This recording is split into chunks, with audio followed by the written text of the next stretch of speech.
well. My name is April Ebeling, and I am joined today by Jerome Spearman. Yay, what's going on?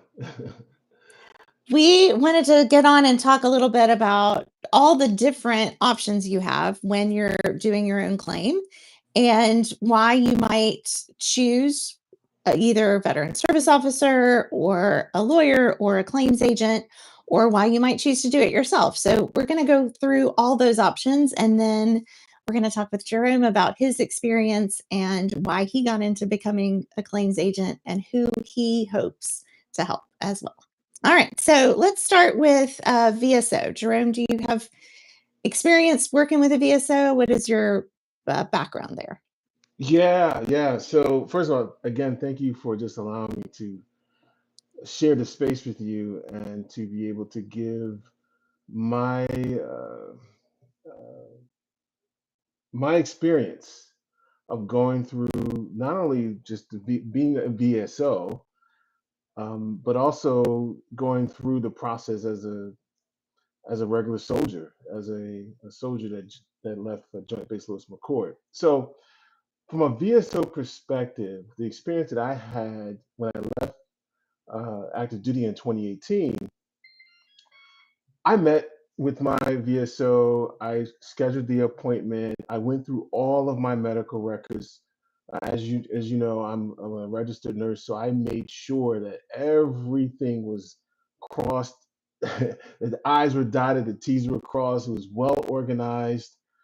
And I spent about 6 hours or so, 6 to 8 hours the night before, just making sure that everything was prepared for the VSO. And so when I went and talked to him, he looked at my records probably 5 minutes and just said, he looked at the problems list and said, we'll just claim, for example, left knee condition, when I knew that my left knee condition wasn't just a left knee condition. It was posterior, uh, it was it was a couple things. It was osteoarthritis within side of the knee, and then there was some meniscal tears. And so I Mm. wanted to make sure that that information was explained. And he said, we don't need to do that. Sir, trust me, I got this. Let's Mm. file left knee condition. And I said, you know what? Give me my stuff back and I'll file it on my own. I love it. And he was like, excuse me? Because most of the time on active duty is like, okay, I'll just let you do it. And I said, no, give me my stuff back and I'll file it on my own. So I fired him, went to another VSO, same experience, fired them, and went to the final VSO and explained to them what I wanted to do because I spent the time organizing it, but also I spent the time to make sure that my story, my medical story, was clear, not only to myself, not only to the CMP examiner, but the most invisible person in the room, which is, in my experience, my thoughts, is the raider. So Hmm. that was my thoughts on that. And then I guess the last experience that I would say as a VSO, and I went through the process of becoming a VSO. Um, it it was an interesting process to make sure that we sat down and pulled out all of the records before we filed that particular claim. And in some experiences, when I was a VSO, I was told that's not what you do. You ask the veteran what they want and what they want to file. They give you the paperwork, and you just hit the fax button. And that was actually the last day I was a Hmm. VSO.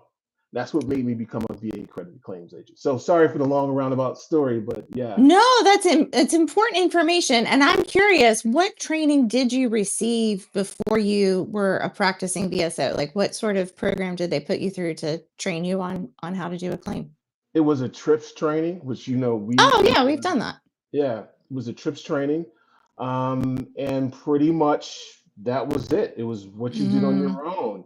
And so as I did the trips training, I submitted the certificate and they said, okay, you can now file claims for veterans. I'm like, wow. there's a lot more. I know there's a lot more involved here Right. than Right. just the trips training. What about the laws? Well, you went through the laws. Yeah, but I need a little more. So anyway, I didn't get, in my experience, I did not get that opportunity to really sit down and learn it. So I did most of the learning on my own. And I said, if I'm going to do all this on my own, I might as well go and support veterans by becoming accredited and being an accredited claims agent. Mhm. That makes so So, much sense. And I had a similar experience when I got out in 2007. I I did a claim right away. It didn't go anywhere. I was denied and I didn't know any better. So I just was like, oh, okay. And just went on with my life. And then in 2020, I kind of went back to those claims and was like, you know what? Actually, I, I can do some appeals. And because at the time I didn't know anything, I called around to some of the service organizations because I wanted to get a representative, somebody to look it over before I turned it in. mhm, And one of the people I spoke with, she asked, "Okay, well, what are you gonna appeal?"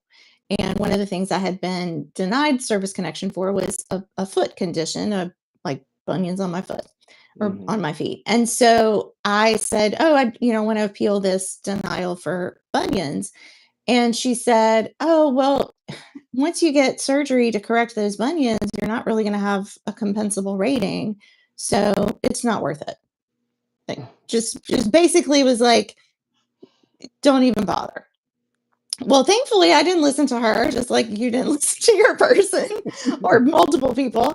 And just FYI for anyone out there with bunions, like you get a 10% rating if you have a bunion, and you get a 10% rating if you have surgery to correct your bunion. So it's 10%. It doesn't matter what mhm, happens. right. So, and then there's other, as you know, other conditions that can happen, Mhm, that are secondary to that. So, so glad I didn't listen and went on my way. I will say though, there are plenty, as much as we have stories that are not as positive, there are people that have positive experiences with their VSOs. And I just was at the uh, NOVA conference, the National Organization of Veteran Advocates. And while I was there, met with two claims agents who've been doing it for 20 plus years. And they, I mean, obviously are passionate about it because they're at a conference learning how to even do better at it. So mhm, um, it's certainly a place to start. Whatever county or parish you are a part of, there is a veteran service officer there. They may not be there full time every day, but there's going to be somebody that you can contact, and it might be a good place to start. And if you have a good one, great. And if you don't, then you know where to go. Yeah. If I may add, if it's okay, if I Sure. add to Yeah. that too, I think there's extreme value in working with a VSO who is also engaged. Right. The difference to Right. me is that when you have someone who's a VSO, they are the guide. Hmm. Like we are as accredited agents, we are the guide. The hero really is the veteran and what they're trying to accomplish. So we as accredited representatives need to just my I'm on my soapbox, so here we go. I think we need to be a little more empathetic and understand what veterans truly want from the experience. Thus the reason Mm. why thus the reason why they have gone over to perhaps other avenues to seek guidance.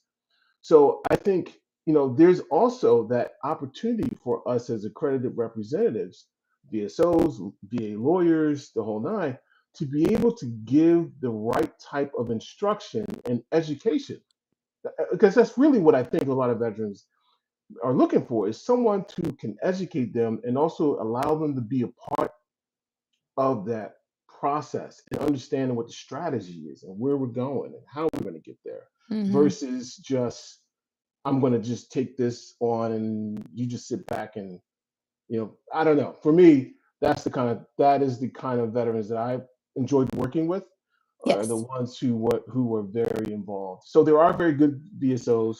I mean, Hmm. let's just be honest. There's 33 and the third type of percentage. There's good ones, there's mediocre ones, and there's crappy ones.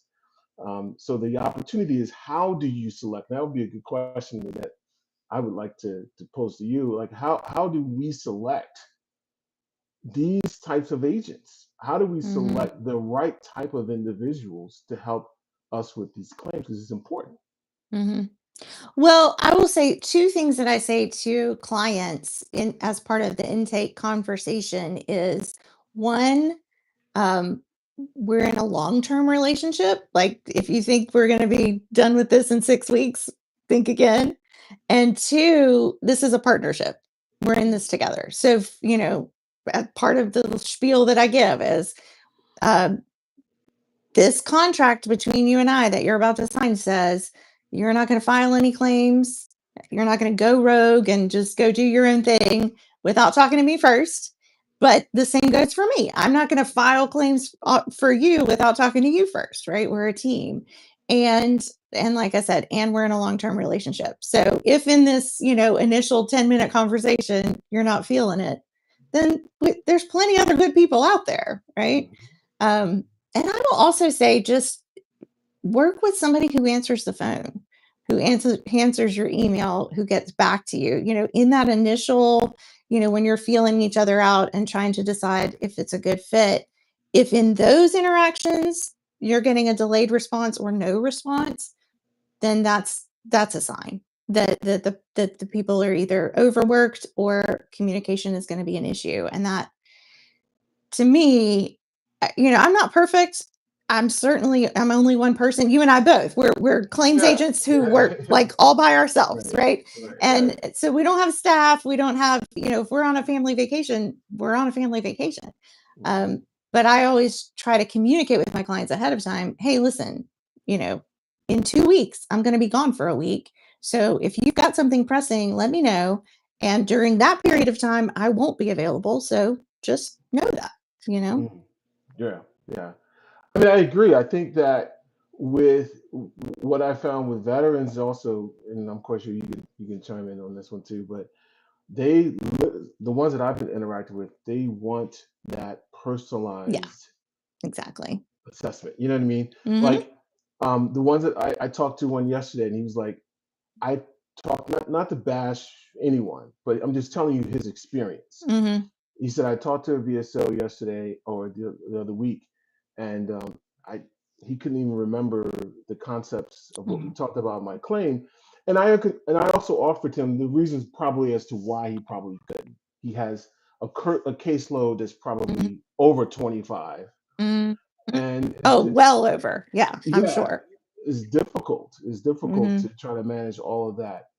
With that said, I do believe that there's an opportunity for us as agents and also accredited representatives to offer that, as you do very well, that personalized mhm, experience that they deserve. They mhm, literally deserve that because of what the experience have been through the military. mhm, We deserve to mhm. give that level of attention to them. Mhm. So I'm off my Yes. soapbox. Well, no, another great point, because again, those county service officers that I met at the conference, they don't get a choice in how many clients they take. If somebody walks in the door and says they need help, they have to help them. And so your caseload is going to be well over what any one person could ever handle. And they're doing the best they can, but we're only human. I will say, so in a conversation with one of those officers, I was explaining an issue that I'm having currently that I see with a lot of my clients, where I'll file a supplemental claim or I'll file an HLR, and let's say it's for 4 issues. And you put it into quick submit, it shows up in VBMS like 2 or 3 days later. I see it in the client's file, and I always click on it and just check and make sure everything showed up, because technology is not 100% reliable. And so I go in and I look at, let's say, the supplemental claim, and it was supposed to be for 4 issues, and it's only two. There's only two there. Mm. Okay, so then I've got to call, I've got to put in a service request, I've got to do a 4138, like all of the things, just to make sure, hey, let's make sure this appeal is for everything that we wanted it to be for. So I was asking this person who also does what we do, and I said, "Hey, are you seeing this issue with your clients?" And she said, "In all honesty, I'm so busy. I've got so many people I'm working with. I don't have time to go back and look." Mm. So like, she does a great job of filing that claim, but as far as follow-up and making sure it all got there and making sure that it's being, all the right exams are being ordered and all of that, she doesn't have time because she's on to the next. And that's not a fault of hers. It's just the workload that she has doesn't allow her to do that. So I guess another point of even the best veteran service officers are hindered by the amount of people that they're supposed to be serving. And if I may engage that as well, Hmm. and I'm not, and I don't, I know you may want to go to other different topics, but this is a very important point here too. Yeah, it's clearly one we're both very passionate about. With that in the backdrop, right? I think there's the opportunity again for veterans Hmm. in their own advocacy. True. Um, we True. talked about like, hey, can they actually, can should veterans consider doing it on their own? Should they be able to use who they want to use to file their claim? And absolutely, if you're empathetic, you definitely understand what veterans need and what they want. I think the thing there is that if we can help educate them to advocate and to be their best Hmm. advocates, Hmm. I think that will also help solve some of the challenges and therefore decide which which type of a agent actually fits them. It's like a marriage, That's right? a very good point. Yeah. You know what I mean? It's like a marriage. You just don't go and say, "Hey, I like you to marry you." It's a process that we go Right. through to get there. So Right. just wanted to hang a nail on that one. Yeah, well, and another point of every veteran is different, right? So I have some, and I'm sure you do too, like some clients who are like, "Hey, I'm going to send you the medical studies I found that work with my claim, and I'm going to send you. I've got all my doctor's files for the last 10 years. Here you go." And they're like super, like, boy, give me 10 of those, man. Those clients are Yeah, great. yeah, And yeah. then you've got other clients who are like, "I hired you. Like that's what you're for." And I'm like, I can't do your personal statement, right? Only you can do your personal statement. So again, to that teamwork deal where like I'm happy, happy, happy to argue for service connection or argue for a higher Sure. rating or like that's why we do what we do. We love to do appeals, but you got to give us something to work with, right? If you're not going Yeah, to tell us what actually happened in service that means you should be service connected for this, then we can't pull things out of yeah, thin air. So. yeah. Well, let's talk about your service. Speaking of service, Okay, okay. you and I are friends and have spoken many times Yeah. about this. But I want you to explain to everyone why you went from the Air Force to the Army. Oh my gosh. Wow. Okay. So let's see. Where do I start? So let's give some backgrounds. Originally Please. from Philadelphia. Went to Temple University, studied finance and insurance. At that time, I joined the reserves, the United States Air Force Reserves. Did that for 6 to 7 years. Did some time in New York at the Chase Manhattan Bank and J.P. Morgan Bank, and did some investment banking for a while. Was there for 9/11. Decided to leave, Mm, and wanted to go and be a nurse. And so my aunt, who's a nurse, was like, "Why would you like?" She is the one who said to me, "You should probably consider being a nurse." I'm like, well, "Why would I do something like that? I'm a business guy." And she said, "We need people who can understand the business of the hospital, but also mm, understand, mm, science." And she knew I always had a love for science. So anyway, I went to nursing school, and then from there, here comes the Army. So the gentleman says he's a recruiter. He's like, "Hey, so we need to hire nurses. This is the height of both wars, OEF, OIF. We need to hire some nurses. Are you interested in coming in? We'll pay back all your tuition. We'll send you over to Germany. You might have to go down range, but that's okay, right?" And so I said, "Well, let me talk to the Air Force guy." Talk to the Air Force guy. He said, "Can you drop 60 pounds?" I said, "60 pounds? I got to drop 60 pounds?" Yeah. I said, "Well, how much am I going to get towards my education?" He's like, "We'll give you like $10,000, but that's about it." And then I said, "Well, where can I go to my first duty station?" "Probably somewhere in Florida, but that's about it." So I'm back to the Army guy, and I was like, He said, what did he say? I said, hey man, he told me I had to drop 60 pounds. He's like, can you drop 5?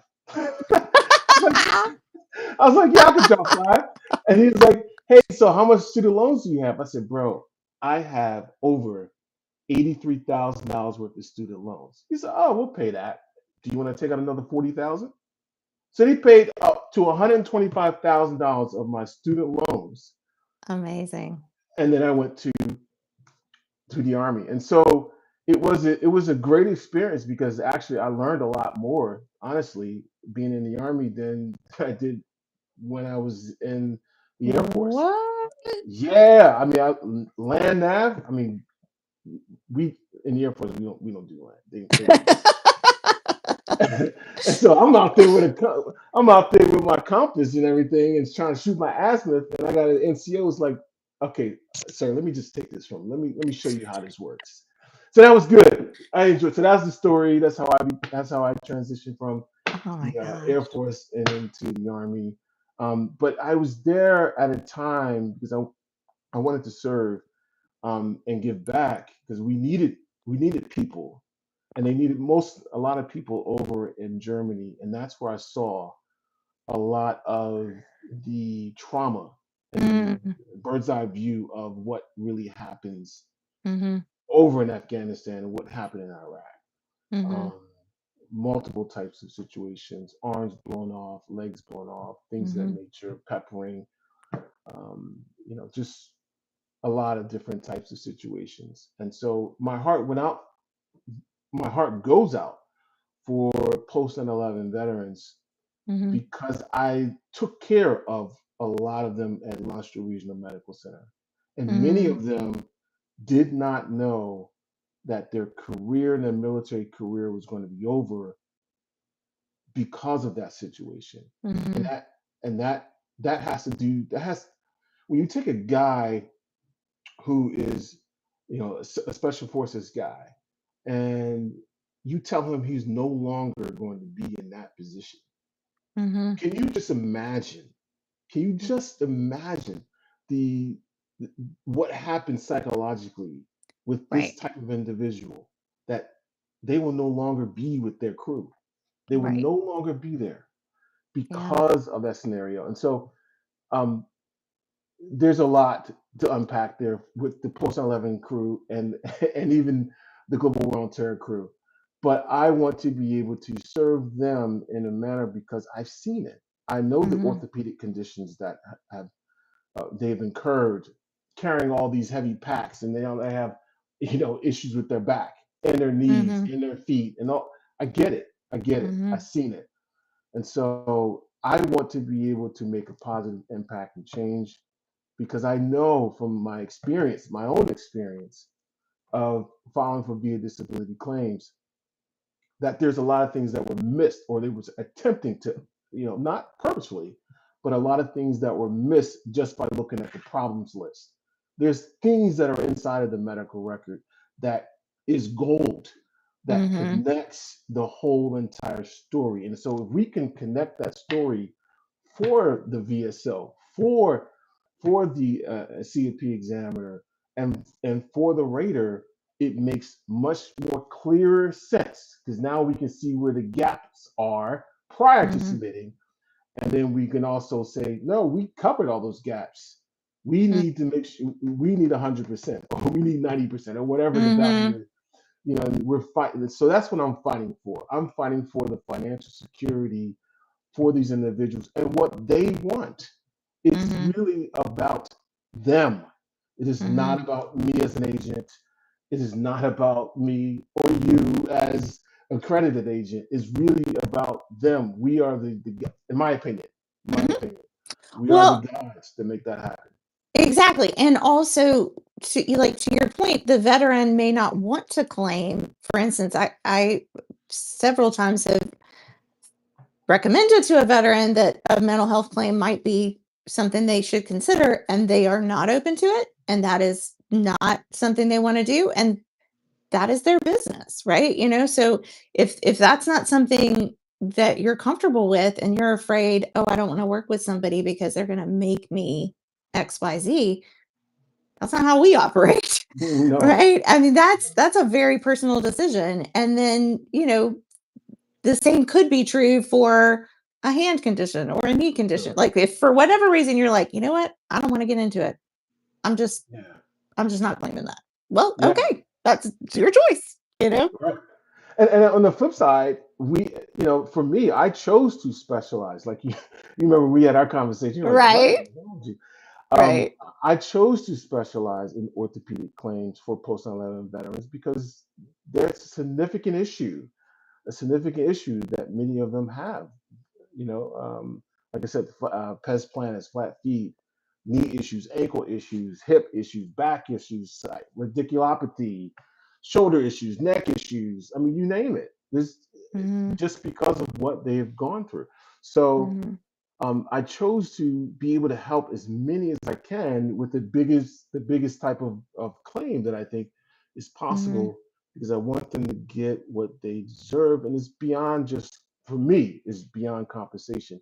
I want to know what drives this. Mhm. Why give me the fuel to let me know what I'm fighting for, and Right. I think that is the change that I seek to make in my business, Mhm. um, because they deserve that. Mhm. After seeing what they've gone through, they Mhm. they deserve that. Yes. To be listened to be heard, and then to be represented well is and you and I have talked about that as well. Like, we run businesses, so obviously the more clients you have, the more profit the more you can make Mhm. and all of that. But then to the point you just made, like you also care, right? And Yeah, that takes time. We're not just yeah. pushing paper over here. Like No, we're representing people. And so there's only so many people you can represent at one time. And I just today started a wait list because it's that here we are. I've reached capacity and I again want to help as many people as possible. That's what this YouTube channel is for, and that's what this interview is for, because I really believe you have incredible expertise in the area of orthopedics. And if you ever wanted to expand, you would be amazing at the rest as well. But I'm just like, I love that you're, because of your experience, you have a heart for just this, a lot of underrepresented veterans. Like that population gets overlooked a lot. Or it's the big thing is TBI and mental health, yeah, which is valid and needed, but you miss a lot of the orthopedic things because maybe they didn't go to medical.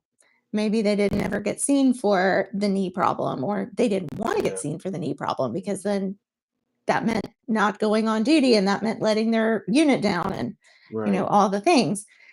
So, you've been really helpful just to me in some of the claims that I'm doing. If I have a client with an illegible medical record, which happens all the time, Yeah, yeah, yeah, for sure, for sure, it's like for sure. hieroglyphics. It really is like It reading is. hieroglyphics, and It you are the is. master. You're amazing. Well, I appreciate that. I appreciate that. I think that is one of the main values that I want to bring to the field, and that really, as a background, you know, um, I'm a legal nurse consultant, and so what does that really mean? A legal nurse consultant is one who can take a look at the medical record and then be able to create a pictorial timeline of the chain of events, like they were preparing for a deposition or preparing Mhm. for. And then they also are able to create chronology summaries and tabular type of chronologies, which clearly shows pinpoints and things from the medical record that will show the story behind what happened. So, for example, if I did this for a client the other day, um, literally got a C file, looked at his conditions, and he was filing for flat feet. And so we looked all the way back at his entrance exam and looked at complaints of Mm. of what happened when he was saying, "Hey, these boots are killing me. Like my feet are swelling up. I can't stand." And it's all that is documented, but that never was actually brought to light when he did Right. the exam. And so we showed that he complained. He had his feet were great, from the beginning when he did the entrance exam all the way to his retirement exam. He had, orthotics, other kind of situations that he was actually, they were going to do a surgery for his foot and he decided not to. But because inside of the medical record, it only had, feet condition or foot condition, Mm-hmm. he didn't really put down the diagnosis, which was pes planus with a series of plantar fasciitis. And all Mm-hmm. that is clear information with X-rays and with MRIs. Like all of that is very good, clear information that is needed because when the doctor looks at that, what he or she is thinking is, tell me the story, and if I can see this objective evidence that tells me what I see on Mm-hmm. exam, perfect. This is great. And so I worked with him to kind of talk to his CMP examiner when he goes into the CMP exam to kind of help him understand what they're going to ask and look for. As a Mm-hmm. registered nurse, I know what those doctors think. I know how they think. I've been around them. I know how they want the story. Tell me what happened. They want Mm-hmm. the whole thing. So anyway, that's my spiel. That's what I want to offer, and I believe that veterans deserve that type of service. I believe it too. Yeah. Awesome. Is there anything else that you want to say before we sign off? Um, the only thing that I would say is, again, I want to just express gratitude to you and for the just level of leadership that you have provided for new agents such as myself, and the level of just professionalism. You are a light that many should consider emulating if they are considering being a VA accredited agent. The other aspect of it is if you are a veteran, and you're working with April, you're working with top tier, the best of the Thank best. you.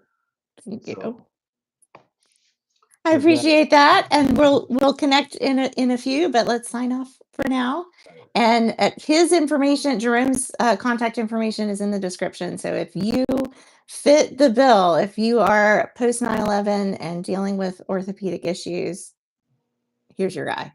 thank you. Awesome. All All right. right, See take you care. later.